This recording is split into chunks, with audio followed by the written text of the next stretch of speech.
Il y a des duos qui prennent leur temps. Celui-ci a décidé que le vôtre valait mieux que ça. Francis Gosselin et Isabelle Perron.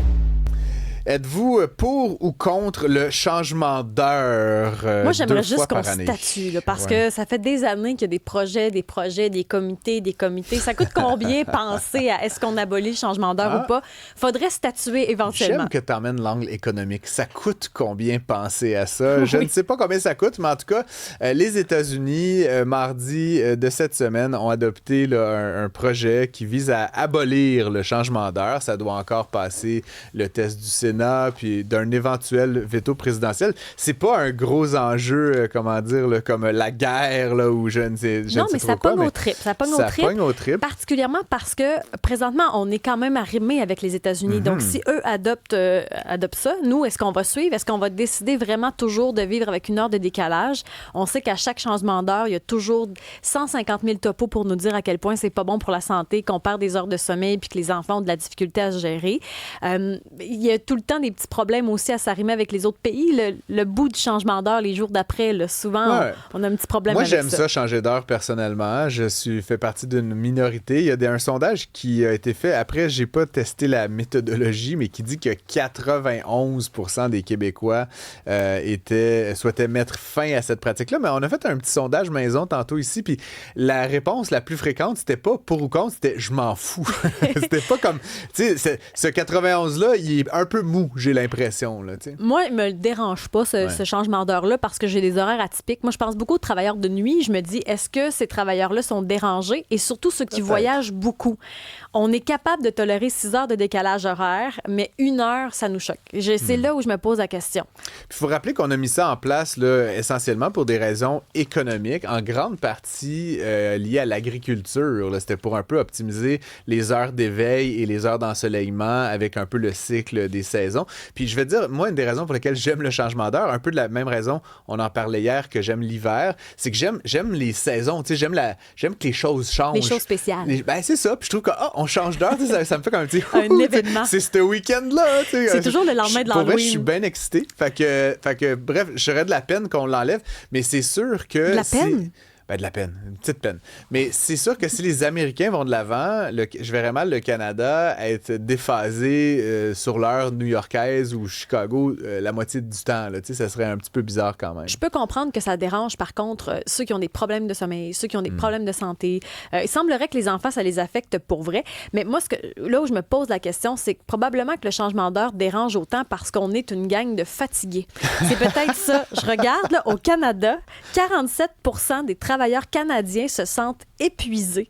C'est énorme. 4 millions déclarent éprouver un niveau de stress relié au sommeil. 4 millions, c'est quand même beaucoup de monde. Donc, je pense qu'on a un apport avec le sommeil qui nous perturbe parce que dans les faits, 1 heure de plus, 1 heure de moins, pour vrai, c'est pas tant que ça. Mais là, je pense que la sous-question à ça, c'est le sommeil. Oui, puis certains diront qu'1 heure de plus, 1 heure de moins, c'est une grosse différence, Isabelle. Je ne suis pas un expert, mais tu sais qui est une experte de la chose? Notre invité. C'est notre invité, Dr Maude Bouchard, qui, la dernière fois qu'on l'a invité, c'était en toute fin d'émission, puis on a un peu comme botché la fin. Fait que là, on s'est dit, on va la mettre tout au début. Non, on n'a pas... Non, on n'a pas botché, on a manqué de temps. Je botche rien. On a eu de la peine, on a souffert du trop peu de Dr Maude Bouchard. Fait que là, on s'est dit, on va prendre tout le reste de l'émission.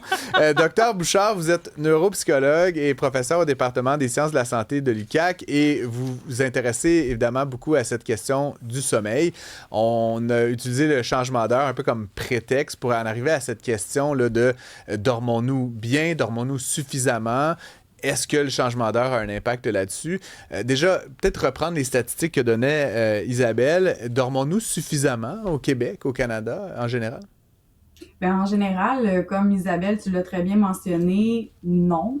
Pas suffisamment, du moins. Puis c'est un petit peu pernicieux parce qu'en fait, le besoin de sommeil, c'est différent d'une personne à l'autre. C'est-à-dire que le fameux 8 heures, c'est la moyenne. Fait que ça veut dire qu'il y a des gens qui ont besoin de plus, d'autres de moins. Et on tend à sous-estimer notre besoin de sommeil personnel. Donc, les gens s'en rendent pas toujours compte que finalement, ils sont en privation de sommeil chronique parce qu'ils se disent, moi, 7 heures, j'en ai en masse. Mais peut-être qu'en fait, ils ont besoin d'un peu plus. Puis s'ils dorment plus, ils voient les bénéfices. Mais ça, c'est quand même dur de savoir c'est quoi ton besoin, comment on peut le réaliser. Parce que déjà, en plus, avec les hormones, que tu sois un homme, une femme, ça peut changer aussi le besoin. Tout à fait. Souvent, on a une bonne idée de est-ce que je suis un grand dormeur ou un court dormeur, au moins. Mais c'est vrai que dans les détails, c'est plutôt difficile à savoir. Il y a 67 selon un sondage, qui a de la difficulté à retrouver un rythme normal après un changement d'heure. Est-ce que vraiment ça affecte beaucoup les gens, 1 heure de plus ou de moins dans une fin de semaine? C'est fascinant, ça. Puis parler du changement d'heure, là, je trouve tellement que ça fait ressortir les passions des gens. Moi, j'ai adoré qu'on entende ta version. Moi, je m'en fous. Je trouve ça vraiment super. C'est comme prenez une décision, puis après ça, on arrête d'en parler. Bon, moi, je fais partie de celles qui, 2 fois par année, j'ai une gig, là, tu sais, qui vient parler de... Fait qu'au niveau personnel, c'est comme intéressant pour moi. Mais je dirais que cette heure-là, faut l'avoir au niveau populationnel. C'est-à-dire que au niveau individuel, il y a des gens qui s'en rendent pas compte du tout, il y a des gens qui souffrent de ça pendant des semaines, mais au niveau populationnel, cette heure-là, finalement, elle a des impacts. C'est là où c'est intéressant quand tu poules ensemble des millions et des millions d'individus, que tu regardes ce qui se passe après un changement d'heure soudain, mais c'est là où ça ressort, ces impacts-là. Ce qui est fou, c'est que quand on parle de problèmes de santé, on va parler des urgences qui débordent, on va parler de notre alimentation, de la cigarette puis de l'alcool, mais le sommeil n'est jamais abordé. Pourtant, quand on regarde les conséquences de manque de sommeil, c'est quand même énorme, là. On pense entre autres aux accidents de la route. Il y en a de plus en plus. Ça, c'est à considérer aussi.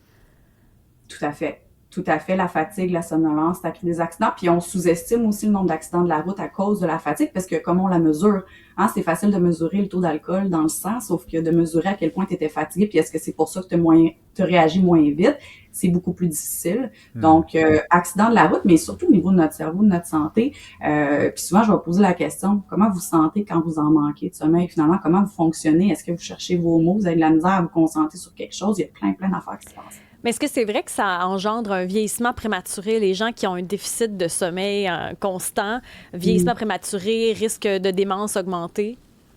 En fait, je vous amène à un phénomène qui se passe pendant qu'on dort. C'est l'évacuation des déchets métaboliques dans le cerveau. Pourquoi? Parce que quand on est réveillé, qu'on parle, qu'on travaille, peu importe ce qu'on fait, on a des déchets qui s'accumulent dans notre cerveau. Et la nuit, grâce à un liquide qui circule dans le cerveau, c'est un peu comme quand on met la vaisselle au lave-vaisselle, là, il se passe ça dans notre cerveau pendant la nuit, à chaque nuit.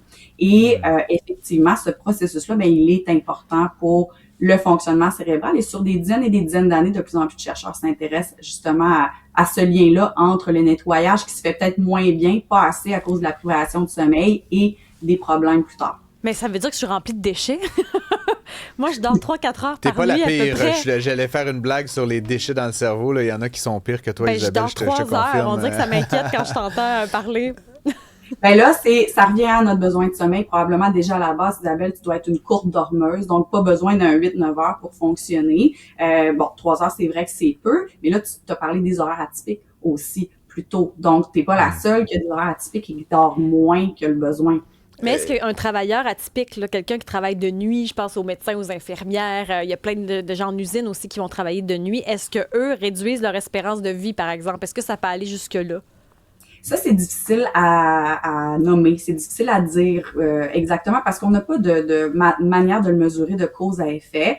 Puis là, après, moi, je veux pas faire peur, parce que j'aime pas ça quand je suis dans les entrevues, puis là, ça fait peur, puis les gens sont super stressés de leur sommeil, puis c'est dormir, c'est pas ça mon but du tout. Mais il est vrai que quand on a des horaires atypiques, il y a 2 choses. Il y a on est souvent en privation de sommeil, donc il nous en manque tout le temps un petit peu. Fait que oui, ça, à long terme, ça peut avoir des effets sur notre santé physique, notre santé mentale. Je pense, par exemple, à la santé cardiovasculaire. Je pense beaucoup aux femmes parce que, par exemple, en périménopause, en ménopause, déjà, la santé cardiovasculaire va être affectée, puis le manque de sommeil vient exacerber ça. Mais je pense aussi au challenge sur notre horloge biologique. Tu sais, on a notre fameuse horloge biologique dans notre cerveau qui gouverne nos cycles éveil-sommeil. On a des hormones la nuit quand il y a de la noirceur pour nous faire dormir. Puis on en a d'autres de jour pour qu'on fonctionne. Donc, quand on est travailleur atypique, premier répondant, tout ça, on la challenge en continu. Puis il semblerait que oui, il y a certains problèmes de santé qui peuvent être exacerbés par ça à travers les années. Et ça nous ramène un peu à notre sujet, des heures d'ensoleillement puis des heures qui sont affichées sur l'horloge. Encore une fois, la raison pour laquelle on avait fait ça, c'est pour mettre plus en adéquation les heures où on est dehors et les heures où on dort en fonction, évidemment, des saisons. Là, on propose d'enlever ce changement d'heure-là, puis on en parlait ce matin avec Alexandre Dubé et Isabelle, nous qui faisons partie des lève-tôt, on va dire comme ça, puis certains plus que d'autres, Isabelle. C'est sûr que de se lever à 3h, 4h, puis d'attendre 5h ou 6h avant le premier rayon du soleil, il y a quelque chose un peu déprimant là-dedans. Là. Je sais pas comment dire. Moi, j'aime les changements d'heure, notamment l'hiver, parce que ça fait en sorte que plus proche de mon heure de réveil, je commence à vivre le jour. Est-ce qu'il n'y a pas des enjeux, justement, je sais pas, de dépression ou de manque de vitamine D si on est comme un peu désaligné face au cycle des saisons? Tout à fait, c'est super bien nommé, puis tu nommes quelque chose de super intéressant parce que cette horloge biologique-là, elle a besoin de lumière pour fonctionner et de noirceur. Elle a besoin de ce contraste-là de lumière le matin pendant la journée et noirceur en soirée. Puis là, ce que tu nommes aussi par rapport au changement d'heure, c'est que il y a tellement de différences interindividuelles. Je veux dire, ça dépend de notre horaire de travail. Est-ce qu'on est de parents de jeunes enfants? Est-ce qu'à quelle heure on se couche, à quelle heure on se lève? Donc, effectivement, quand on se lève très tôt, par exemple, mais cette heure-là où il fait noir le matin encore plus longtemps, mais ça peut avoir un impact sur notre vigilance, sur justement la production d'hormones de sommeil qui fait en sorte qu'on se met en action, mais aussi sur l'humeur à plus long terme. Mais ça, là, ceux qui sont affectés par le manque de lumière, c'est quoi? C'est à peu près 20 % de la population, puis il y a la luminothérapie qui existe, si c'est vraiment ça, ta dépression saisonnière? Tout à fait. Puis la luminothérapie qui existera si jamais on décide d'abolir le changement d'heure, qui, je pense, est une bonne idée au niveau, du moins, de la santé et de choisir l'heure d'été, parce que là, c'est de ça qu'on parle. Donc, plus de lumière en soirée, moins le matin. Ça semble être plus populaire, mais au niveau physiologique, c'est moins, logique, je dirais. Horloge biologique, là. On dit ça depuis toujours, mais comment on le réalise? C'est quoi notre horloge biologique? Puis c'est quoi exactement, dans le fond, l'horloge biologique? Donc, notre horloge biologique, là, c'est une petite structure qui est au milieu de notre cerveau, puis qui gouverne des cycles de plein d'affaires. Des cycles hormonaux, le cycle du cortisol, de la mélatonine, par exemple. Donc, cortisol, hormone du stress, mais hormone de la vigilance, diminue en soirée, augmente le matin. Mélatonine, qui est sécrétée le soir quand il y a de la noirceur. S'il n'y a pas de noirceur, elle ne sera pas sécrétée.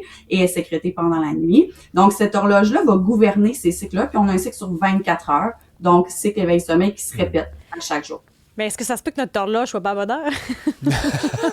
Bien, ça se peut tout à fait. Puis ça se peut que l'horloge soit décalée. Souvent, on va appeler ça un jet lag social. Je pense aux adolescents tout le temps, moi, dans ce temps-là, parce que naturellement, leur horloge va être décalée, mais l'heure de l'école est très tôt. Donc, population en super grosse privation de sommeil, généralement.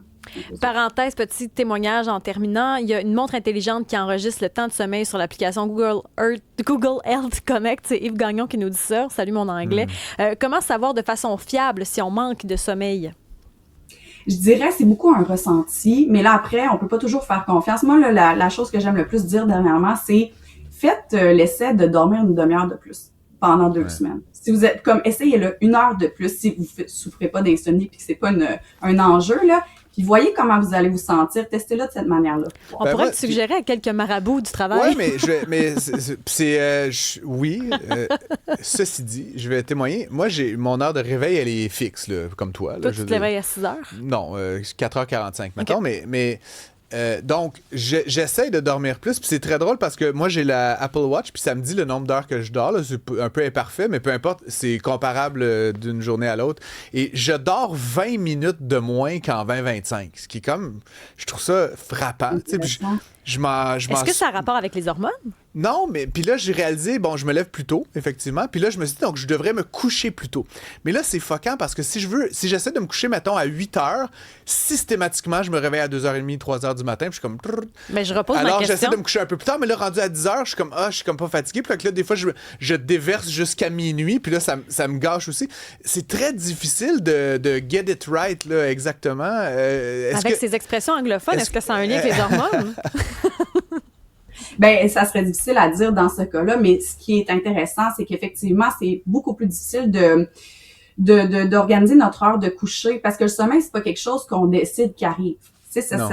On peut pas le forcer et c'est quelque chose, moi je vois ça comme une vague, là, ça a l'air peut-être un peu ésotérique, mais une vague qui arrive, qui repart, c'est très automatique. Puis là, je bouge en plus de la vague, là, je fais tout. Vos paupières sont lourdes, Dr. Bouchard.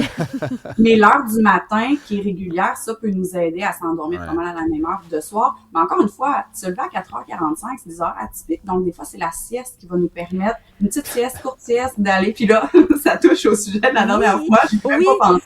mais qui va nous permettre d'aller en chercher un petit peu plus, parce que sinon, il n'y a comme pas moyen. Moi, je jubile de l'intérieur quand on parle de cycle de sommeil parce que moi, c'est comme ça que je m'en sors. Les cycles d'1 heure et demie de sommeil. Donc, je me dis, OK, j'ai pas beaucoup de temps pour dormir. Si je dors 3 heures, c'est 2 cycles complets, parfait. La sieste, même affaire. Soit 20 minutes pour pas tomber dans le cycle plus profond ou 1h30 pour faire un cycle complet. Moi, je suis vraiment mathématique dans ma façon de dormir. Est-ce que c'est une bonne chose? Ben tout à fait, puis t'es pas la seule. Puis en fait, le cycle de sommeil, ce qui permet aussi, c'est des fois de se réveiller plus en forme. Parce que quand on se réveille en plein milieu d'un cycle, on se sent gommé, on a un phénomène qui s'appelle l'inertie de sommeil. Puis ça peut être vrai dans les siestes plus longues aussi. Plus la sieste est longue, plus on va se réveiller gommé, puis ça va être long avant de revenir. Donc, quand on a besoin d'optimiser son horaire, son sommeil, c'est une bonne manière de le voir. Merci beaucoup, Dr Bouchard. C'est toujours un plaisir de vous avoir pour parler de sommeil. Vous nous réveillez par vos présences à l'émission. Merci. Bonne fin de journée. Salut.